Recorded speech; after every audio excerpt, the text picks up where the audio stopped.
আপনি জানেন যে আপনারই জায়গা যেটি আপনি আসলে চট্টগ্রাম আমরা বলি, সেই চট্টগ্রামে এমন কিছু ঘটনা ঘটছে, সেটি হলো যে আমরা অনেকেই পছন্দ করছি না, অনেকে এটার মধ্যে ষড়যন্ত্র দেখছি, অনেকেই দেখছে আতাত, অনেকে মনে করছে সরকার এটি ভালোভাবে হ্যান্ডেল করছে না।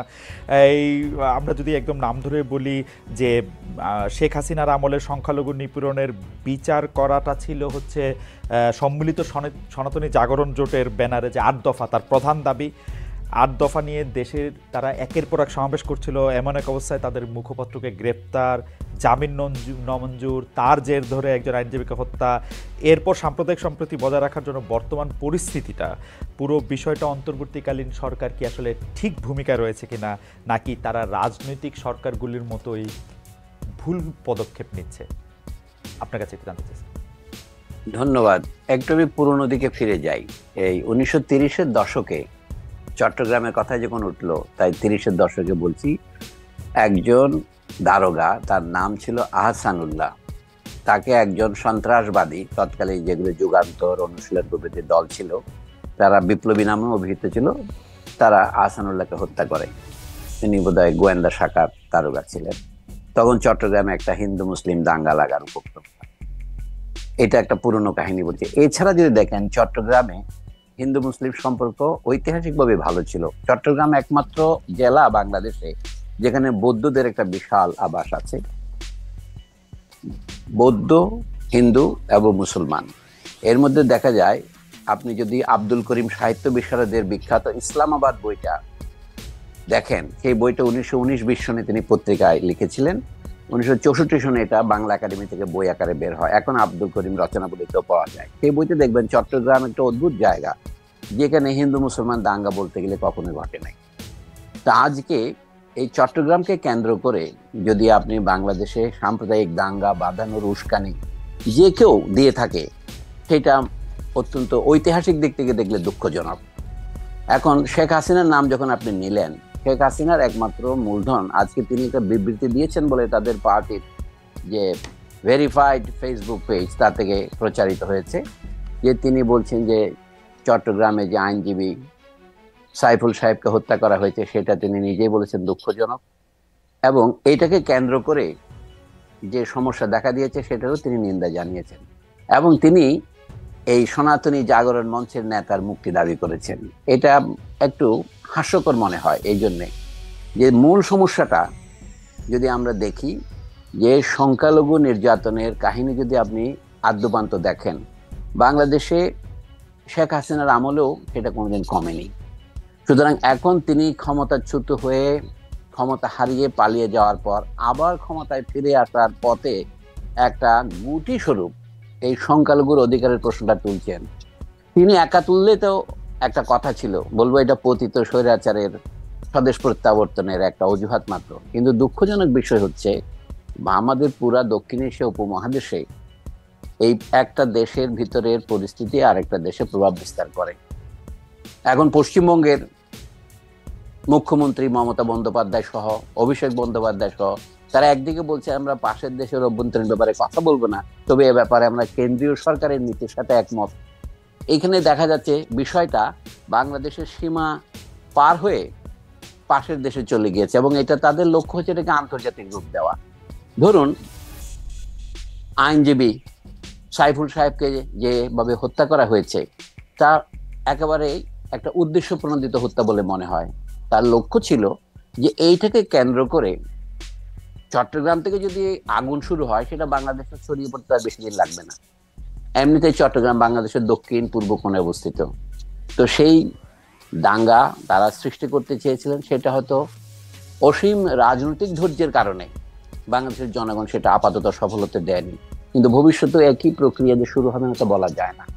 এখন অনেক প্রশ্ন আছে, এই সনাতনী জাগরণ মঞ্চটা কি, সেটার মধ্যে যে নেতৃত্ব দিচ্ছেন যে ইসকন, সেটা কি, তারপরে যে ভদ্রলোক এর নেতৃত্ব দিচ্ছেন যাকে বলা হচ্ছে চিন্ময়, তিনি কি, এই সমস্ত অনেকগুলো প্রশ্নের অনুসন্ধানের এখানে আবশ্যক আছে। তবে আমি সাবিক রাজনৈতিকভাবে বলবো, এইটা হচ্ছে শেখ হাসিনার ক্ষমতাচ্যুত হওয়ার পর থেকেই আমাদের পাশের দেশের যে সংবাদপত্র এবং অন্যান্য সামাজিক যোগাযোগ মাধ্যম, তারা বারবার প্রকার চেষ্টা করছে বাংলাদেশের সংখ্যালঘু নির্যাতন হচ্ছে। এটা একেবারেই ভিত্তিহীন কথা। আওয়ামী লীগের সাথে যুক্ত আছে সংখ্যালঘু বা সংখ্যাগুরু এমন বহু লোকের উপর হামলা হয়েছে, এটা বাস্তব সত্য। কিন্তু এটাকে হিন্দু নির্যাতন হিসেবে দেখানো হচ্ছে একটা, যাকে বলা হয় প্রতারণা। দ্বিতীয় কথা বলি, এই ঢাকায় সম্প্রতি ঢাকা কলেজের ছাত্র এবং সিটি কলেজের ছাত্রদের মধ্যে মারামারি হয়েছে। তিতুমির কলেজ থেকে শুরু করে ঢাকা শহরের যে সমস্ত কলেজ ঢাকা বিশ্ববিদ্যালয়ের সাথে যুক্ত ছিল, তারা পৃথক বিশ্ববিদ্যালয়ের মর্যাদা দাবি করছে। সেই যে হামলাগুলো হয়েছে, যেগুলিকে দমনের জন্য এমনকি সেনাবাহিনী নামাতে হয়েছে, সেগুলো আমাদের পাশের দেশের সংবাদ মাধ্যমে কিভাবে রিপোর্ট করা হয়েছে, বলা হয়েছে এগুলো হিন্দু মুসলিম সংঘর্ষ। এই যে সাম্প্রদায়িক উস্কানির ইতিহাস, এটা পুরনো নয়। তো বর্তমানে শেখ হাসিনা যদি ক্ষমতায় ফিরে আসবার জন্য সাম্প্রদায়িক উস্কানিকেই মাধ্যম হিসেবে ব্যবহার করেন, এটা হচ্ছে তার আমলের যে ব্যাপক হত্যা সংঘটিত হয়েছে, যেটাকে লোকে গণহত্যা বলছে, সেইটাকে কি তিনি জায়েজ করার জন্য এটা বলছেন? এটা তো বিস্ময়কর ব্যাপার। স্যার, প্রশ্নটার একটা লেজ ছিল যে সরকার এটাকে ঠিকমতো হ্যান্ডেল করছে কিনা, এটা যদি একটু বলতেন। আরেকটা যদি আপনি বলতেন যে তাকে ইসকন থেকে বাদ দেওয়া হয়েছিল, সংবাদ সম্মেলন করে বলা হয়েছে, প্রেস রিলিজে বলা হয়েছে, এবং সেটা এই সরকারের আমলেও না, সেটা সাবেক সরকারের আমলে, তারপরও তাকে ইসকনের সাথে ট্যাগ করা এবং তাকে ইসকন নেতা বলতে বলা, এইটার ব্যাপারটা যদি একটু বলতেন। না না, ইসকন জিনিসটা কি জিনিস এটা দেখতে হবে। ইসকন জিনিসটা ইউরোপে শুরু হয়েছে, ইসকন জিনিসটা মার্কিন দেশে আছে, এবং পৃথিবীর বহু দেশে, সিঙ্গাপুর বা কানাডা এটা নিষিদ্ধ হয়েছে। কেন হয়েছে সেটা আপনি আমার চেয়ে ভালো জানেন। তাতে ইসকনকে আন্তর্জাতিক কৃষ্ণ ভাবনামৃত সংঘ নামে বাংলায় অনুবাদ করা হয়েছে। ইন্টারন্যাশনাল মানে সোসাইটি ফর কৃষ্ণ কনসাসনেস, নামটা সুন্দর। এটার পিছনে যদি আপনি যেতে চান, এর পিছনে ভারতের যে আদর্শকে হিন্দুত্ববাদী আদর্শ বলা হচ্ছে, যেটাকে সরাসরি ফেসিবাদের সাথে সম্পর্কিত বলছেন অনেকেই। আমি বলবো এটা ফেসিবাদের সাথে সম্পর্কিত না, এটা তো ফেসিবাদী, এর আদর্শ ফেসিবাদী। তো সেইটার একটা যদি তরল সংস্করণ আপনি এমনকি শ্রীকৃষ্ণের নামেও প্রচার করেন, সেটা তো আপনার গণতান্ত্রিক হয়ে যায় না। এখন শ্রীকৃষ্ণের সাথে নামের সাথে এই ভদ্রলোকের নাম কি চিন্ময় কৃষ্ণ দাস, তার ভালো নাম কিন্তু কি যেন ধর, তিনি একজন কায়স্থ হিন্দু। আমি বলছি যে একজন মানুষ কোন সংগঠন থেকে কোন সংগঠনে যাচ্ছে সেটা বড় ব্যাপার নয়, বড় ব্যাপার হচ্ছে তার ভাবনা এবং আদর্শটা কি, তার ভাব। এই যে সনাতনী জাগরণ মঞ্চ, এইটাও আমি মনে করি একটা বাংলাদেশে আন্দোলনকে বিপদগামী করার জন্য একটা সাম্প্রদায়িক আদর্শকে ব্যবহার করা। বাংলাদেশের খ্রিস্টান, বৌদ্ধ, হিন্দু ঐক্য পরিষদ আছে, তারা দীর্ঘদিন যাবৎ এখানকার যারা ধর্মীয় সংখ্যালঘু তাদের দাবিতে তারা আন্দোলন করছেন।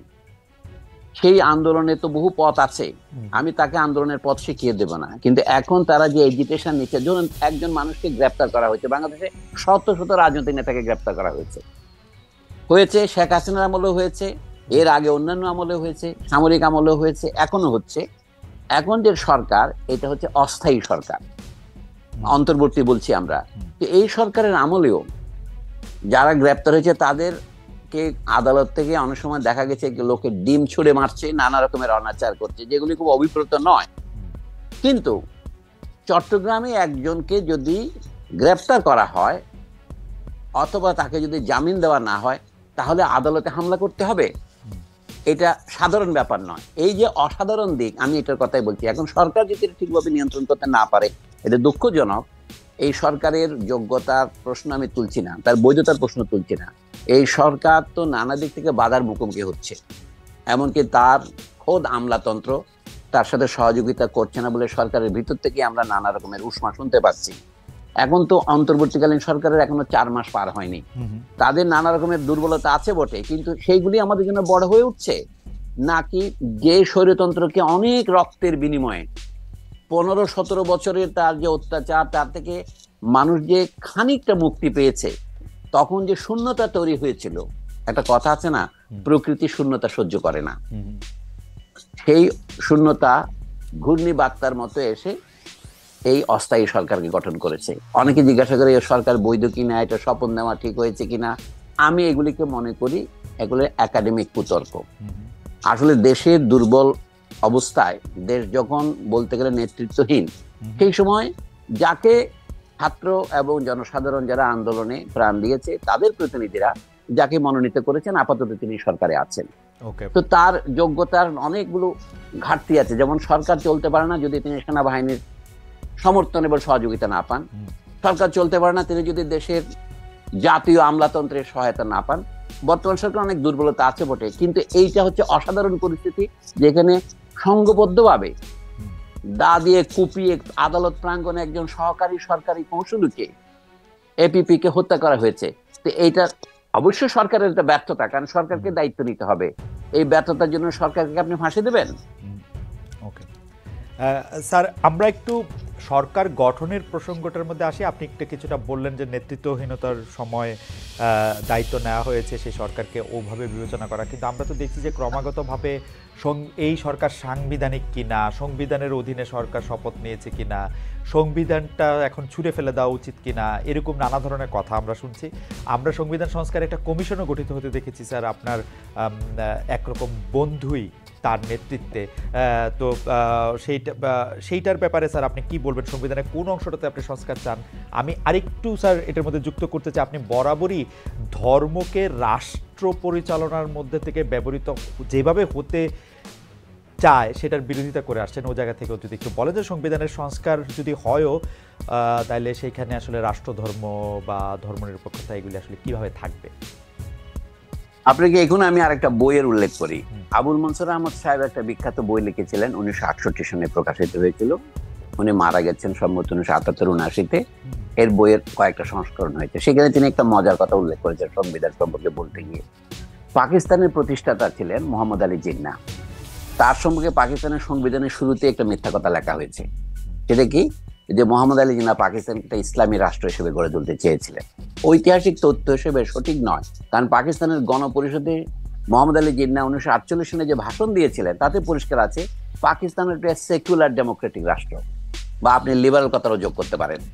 তিনি কোথাও ইসলামিক রাষ্ট্র প্রতিষ্ঠার কথা বলেননি। অথচ পাকিস্তানের 1956 সনে সংবিধান গ্রহণ করে 9 বছর পরে সেইখানে কিন্তু এই মিথ্যা কথাটা দিয়ে শুরু করেছে যে মোহাম্মদ আলী জিন্নাহর ইচ্ছা অনুসারে এটা ইসলামিক রাষ্ট্র হলো। একইভাবে বাংলাদেশের সংবিধান রচনার বহু আগে 1971-এর 10 এপ্রিল বাংলাদেশের স্বাধীনতার যে ঘোষণাপত্র দেওয়া হয়েছিল, সেখানে বাংলাদেশের মূল আদর্শ হবে গণতন্ত্র, ধর্মনিরপেক্ষতা, সমাজতন্ত্র ও জাতীয়তাবাদী। এই কথাগুলো লেখা ছিল না। কিন্তু 1972-এ যখন সংবিধান গৃহীত হচ্ছে তখন সেটাই মিথ্যা কথা দিয়ে শুরু করেছে যে এইগুলো হচ্ছে বাংলাদেশের সংবিধান রচনার, এইগুলোর জন্য বাংলাদেশের মানুষ মুক্তিযুদ্ধ করেছে। না, মুক্তিযুদ্ধের আগের কোনো দলিলে, আওয়ামী লীগের 6 দফায়, ছাত্র সংগ্রাম পরিষদের 11 দফায় এগুলো কোনো উল্লেখ ছিল না।